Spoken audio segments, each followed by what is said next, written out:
Chers disciples de l'Éternel, bonjour, chers téléspectateurs de LTDE. Bienvenue une fois de plus dans votre émission, le rendez-vous de la sagesse, avec le livre des Proverbes. Nous avons parlé du Proverbe chapitre 1 qui nous a présenté la réussite comme étant une association entre la volonté de l'homme consentante et la parole de Dieu. Le fait de devenir un chrétien, ça ne nous tombe pas dessus. C'est un engagement de bonne conscience, tout comme tu choisis un profil de carrière. Tout comme tu peux décider que moi je vais être médecin, moi je vais devenir chirurgien, moi je vais devenir dentiste. La parole de Dieu se reçoit dans le cœur. Et on a vu qu'elle ne venait pas nous challenger, nous empêcher de devenir heureux. Elle ne venait pas s'opposer avec nos profils de carrière. La parole de Dieu, le fait de l'accepter, ne fait pas de toi un jeune malheureux ou alors un vieux circoncis limité dans le plaisir. Non, la parole de Dieu est une balise de sécurité sur le chemin de ta destinée où l'Éternel te garantit non seulement la prospérité, mais aussi la vie éternelle. Alors, bienvenue dans votre émission, La sagesse des Proverbes. Proverbe chapitre 2.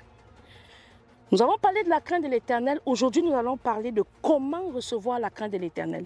La crainte de l'Éternel, c'est un positionnement de choses, de décisions que tu dois prendre. Et parmi ces décisions, on en a 7. La première, ou alors, Proverbe chapitre 2, verset 1, dit ceci. « Mon fils, si tu reçois ma parole, tu dois recevoir la parole. » C'est comme un cadeau qui n'est pas encore défait. Lorsqu'on vient te proposer le cadeau, tu es libre de le rejeter. Mais le fait de connaître la crainte de l'Éternel, qui elle-même est le commencement de la sagesse, c'est une action de recevoir. Il y a une conscience qui doit être engagée. Il y a ta volonté qui doit être engagée. Et la parole de Dieu te dit ceci. Si tu veux donc connaître la crainte de l'Éternel, la première des conditions, c'est de recevoir ma parole. Si tu reçois mes paroles, si tu gardes avec toi mes préceptes, c'est la deuxième condition. Après avoir reçu la parole, tu dois garder les préceptes de l'Éternel. Les préceptes de l'Éternel sont un trésor, c'est une lumière sur ton sentier. Lorsque tu as la parole de Dieu, ta manière de te comporter en tant qu'avocat, ta manière de te comporter en tant que dirigeant, ta manière de te comporter en tant qu'élève, ta manière de te comporter en tant qu'épouse, il y aura une différence. Ça, c'est l'action de garder les préceptes de l'Éternel. Le troisième positionnement ou la troisième condition pour connaître la crainte de l'Éternel, il dit si tu rends ton oreille attentive à la sagesse. On a le choix d'écouter des choses. On a la communication et l'information facile. Mais Dieu voudrait que tu te détournes de la distraction, que tu choisisses de rendre ton oreille attentive à la sagesse. Lorsque tu fais cette action, tu es dans la troisième procédure. C'est un cheminement volontaire, consenti, adulte et mature. La troisième des choses, tu as le devoir de rendre ton oreille attentive à la sagesse. La quatrième, tu dois incliner ton cœur vers l'intelligence. Le fait que tu inclines ton cœur vers l'intelligence va te sauver des déceptions sentimentales.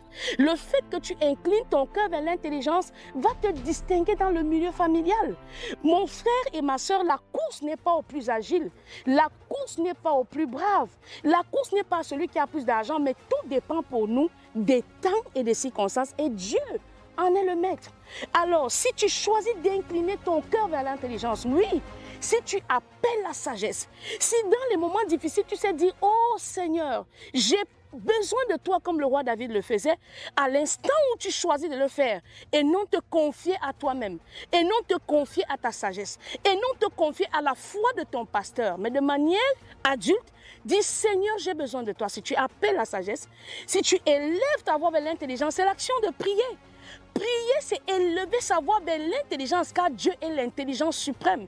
Alors, si tu fais cette action-là, la Bible déclare que si en plus de cela, tu cherches la sagesse comme on cherche l'argent, combien de personnes seraient prêtes à quitter le lit à 4 heures pour aller trouver le pain quotidien? Combien de personnes seraient prêtes à abandonner les foyers parce que l'homme ne te satisfait pas? Dieu dit ce n'est pas ça qui doit être ton objectif.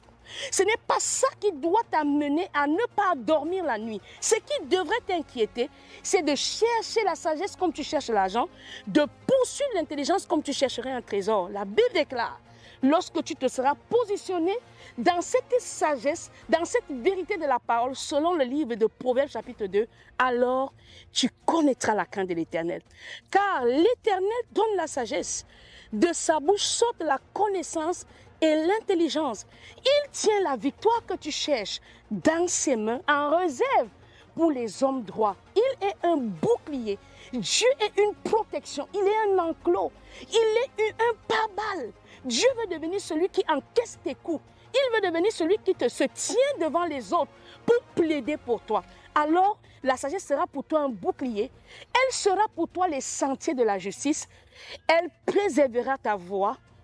Oui, tu comprendras alors ce qu'est la justice, car c'est ça la crainte de l'Éternel, la justice, la droiture et l'équité, et tu connaîtras les routes qui mènent au bien. Verset 10. Car la sagesse viendra dans ton cœur et la connaissance fera des délices de ton âme. Ça veut dire que c'est à force d'avoir accepté de passer par ce chemin, depuis le premier verset du livre de Proverbes chapitre 2, c'est à cet instant que l'Esprit de l'Éternel, qui ici est représenté par la sagesse, la Bible déclare qu'elle viendra jusqu'à toi. Dieu vient à nous lorsqu'on se soumet à ce parcours, comme nous sommes d'ailleurs au parcours Vita. Lorsque tu veux compétir, lorsque tu as un objectif à atteindre, tu as un plan, tu as une stratégie, tu as un chemin que tu dois emprunter.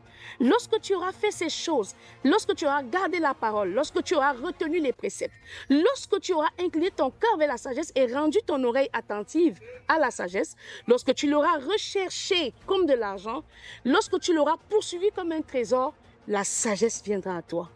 Lorsque la sagesse est là, elle ne fera pas qu'habiter en toi, mais aussi la Bible déclare que la réflexion veillera sur toi et la connaissance fera les délices de ton âme. N'as-tu jamais entendu parler de ce verset qui dit « Fais de l'Éternel tes délices et il te donnera ce que ton cœur désire ». Voilà donc la méthode, le secret, la magie de comment se soumettre à l'Éternel qui nous est révélé ainsi à la sagesse du Proverbe chapitre 2. La sagesse viendra jusqu'à toi. Non seulement cela, elle veillera sur toi, elle fera les délices de ton âme.